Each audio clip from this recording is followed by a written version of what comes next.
So our topic for tonight is this is the third topic for the breaking the barriers to your blessing, and it's entitled right now, "Stop the Habit, Don't Compare Yourselves to Others."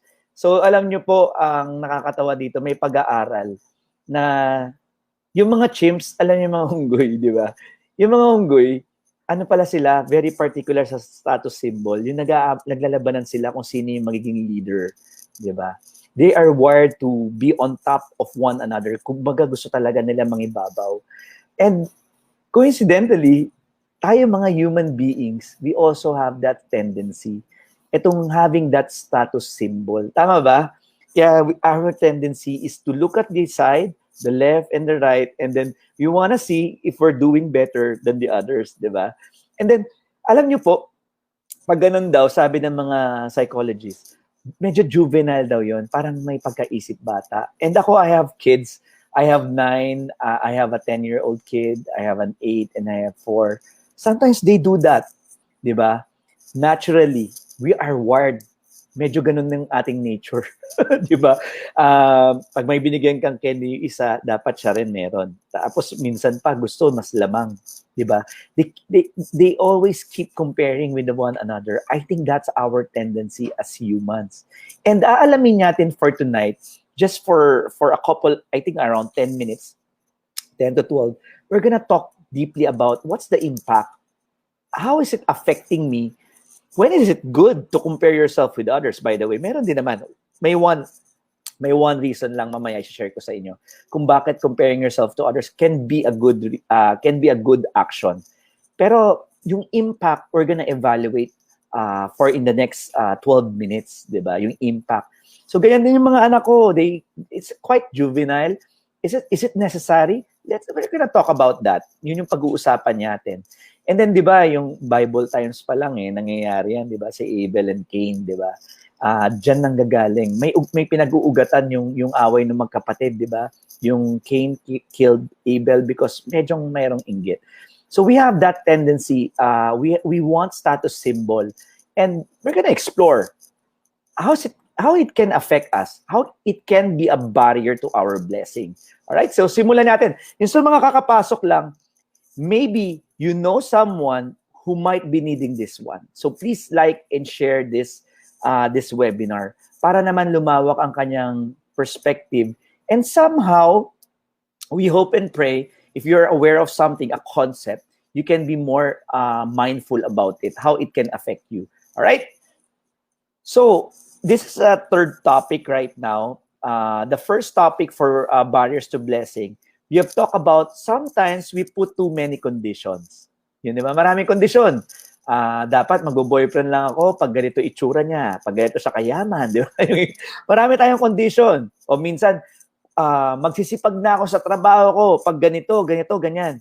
Or minsan, yung sa mga mahilig mag-business, dahil we also have followers na mahilig sa business, ang business na gusto ko ay dapat ganito, ganito. There's so much conditions. And sometimes, nami-miss out mo yung mga opportunities along the way.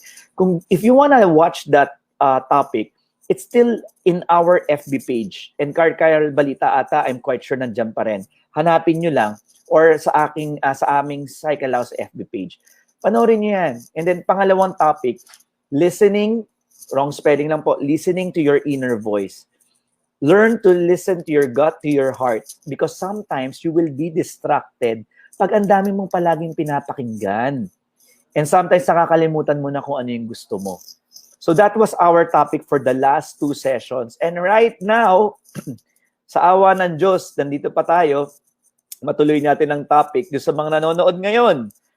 Partner employees, sa mga nagbe-business, or whatever you are doing right now, we all have a tendency to compare ourselves to others. And I think we have to stop the habit because I'm going to explain to you why it can be irrational and why it can rob you of your joy. That's the most important thing. If it cannot benefit you, why do that, right? And then next week, next Friday, samahan niyo po kami. Ang topic naman natin, patuloy na topic natin, barriers to blessing, is focus on what you can control. So yun yung ating mga topic for the next week naman. Alright, pag-usapan natin, di ba yung intro ko nga sa inyo, we have a tendency to have status symbol. Di ba? Yun ang gusto natin, status.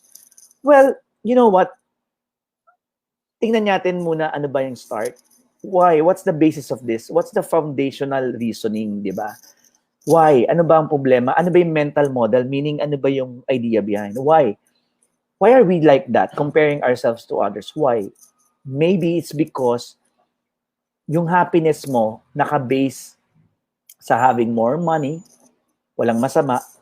Ang masama is kung doon galing ang happiness mo, mamaya explore natin. What would be the effect? Sometimes, yung mga ibang businessman, gusto yung happiness niya means bigger business. Nothing wrong.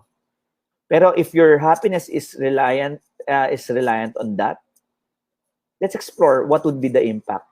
Or maybe your happiness is getting to the highest post possible. I know you can be happy.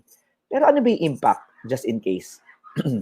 Or maybe, yung being happier for you is having the best gadget, yung pinakamagandang gadget.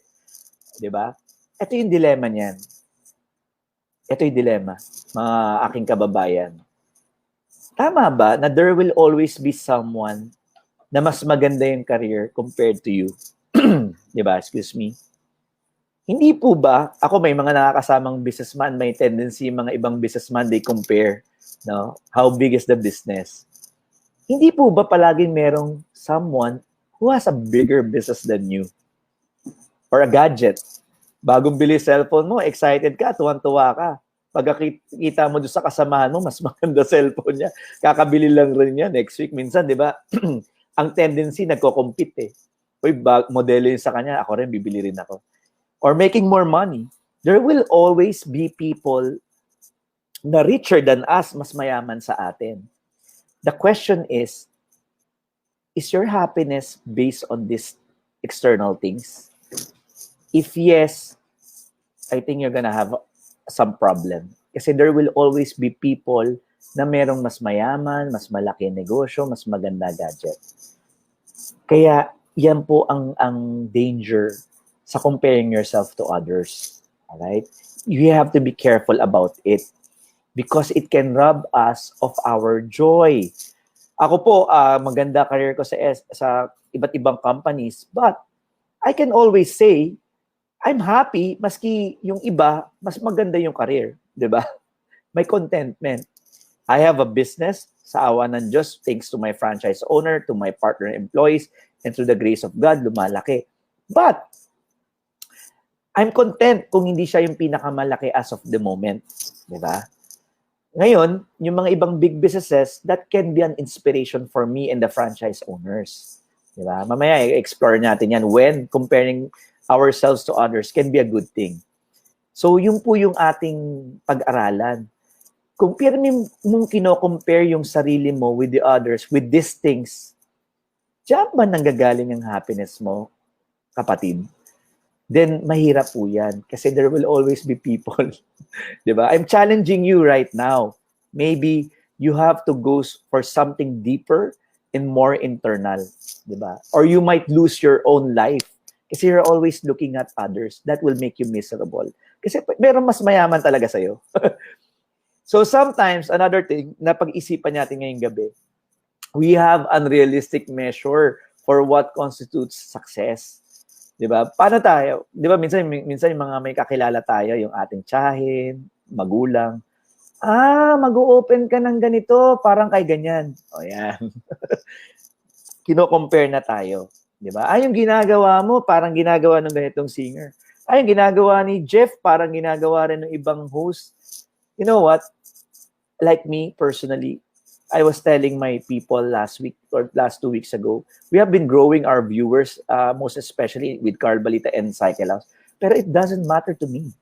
What matters is 1 or 2 life who is listening, who can be inspired, who can have a different mindset, who can change their life. Because that's what Cycle House is all about.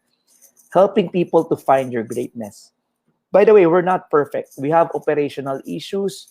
There are good things that we're doing. There are some things that we need to improve. But our heart is to inspire people, to help the people have business opportunities. Ang cycle house po is in the motorcycle and bike, ang cycle house po. Ganyan po tayo, we always compare. Pati magulang natin, di ba minsan, bakit hindi ka nagaya kay ganito? Di ba? O kaya yung success mo, sometimes, it cannot be the success of others. You cannot use that as a parameter. Why? Why? O, ito po yun. Because we have to be realistic that we are all different.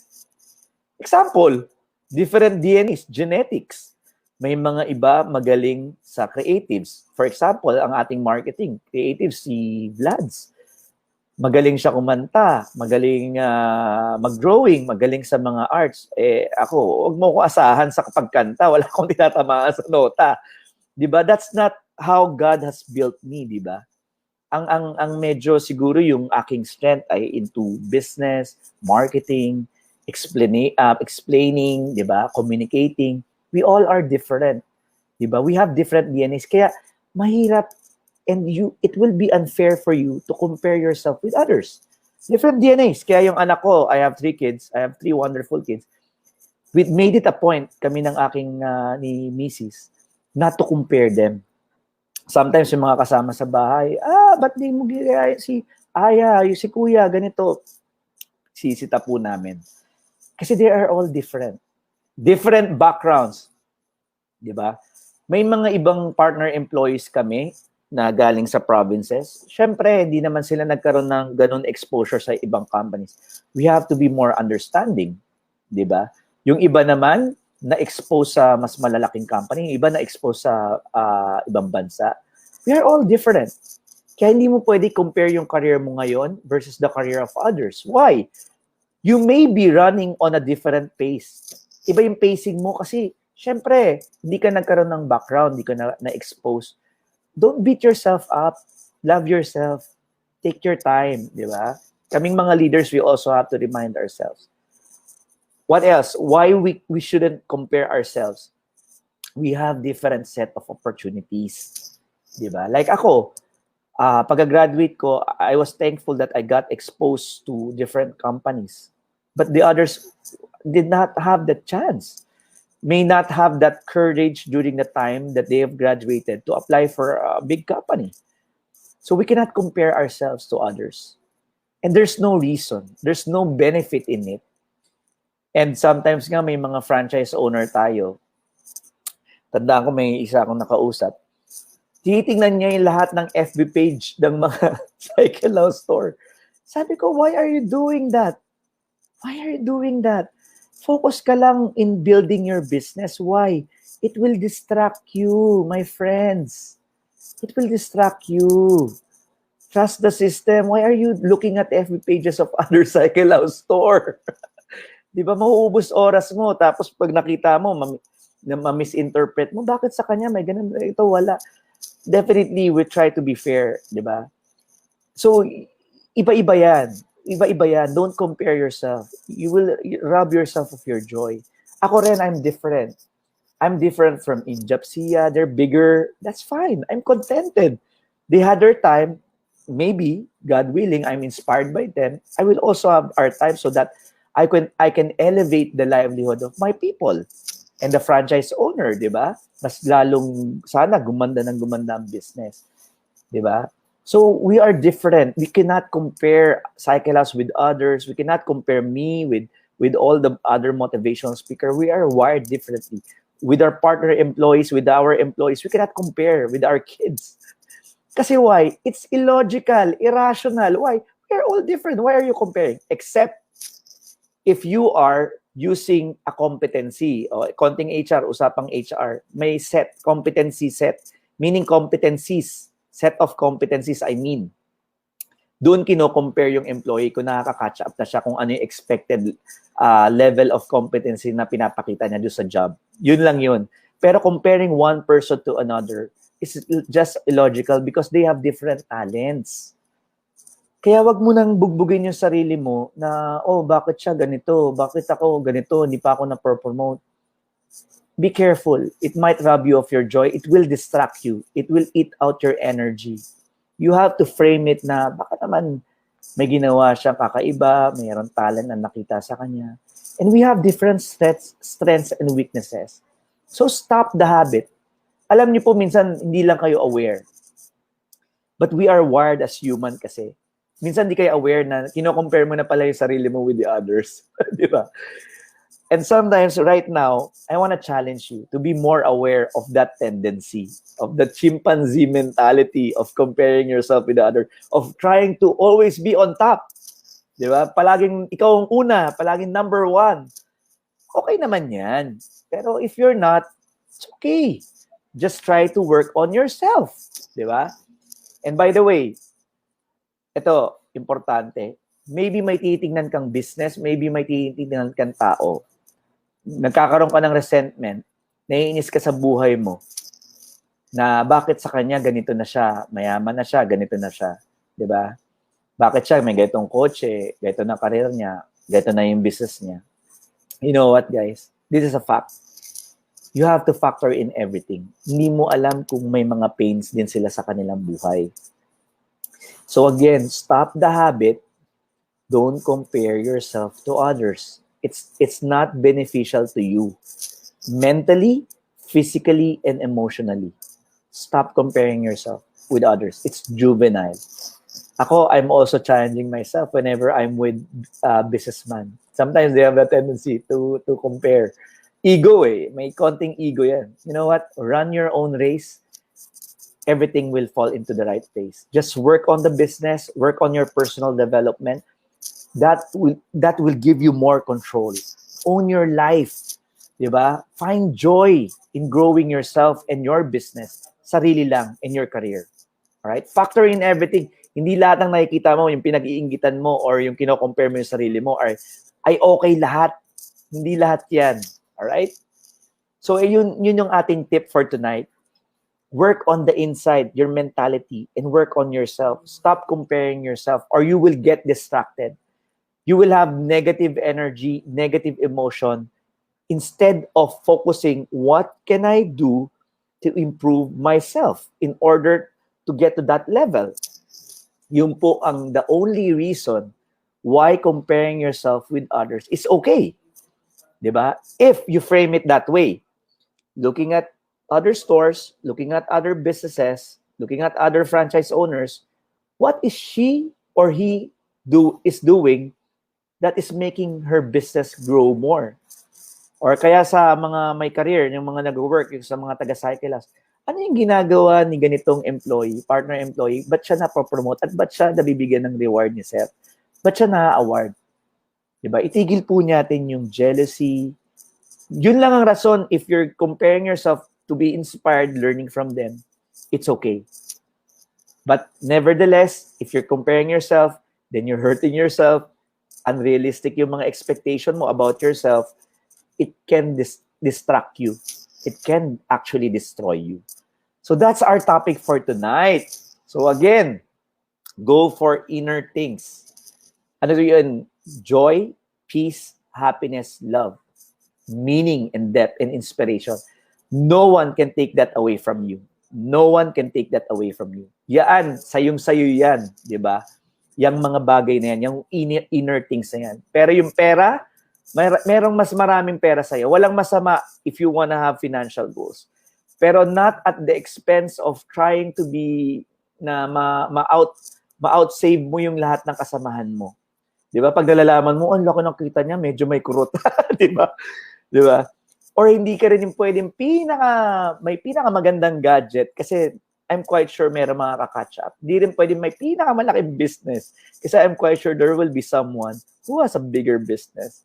My friends, all these things shall be added unto you. Sabi nga ng Bible, di ba? If you recall, focus on joy, peace, happiness, and love, excitement, meaning, and inspiration.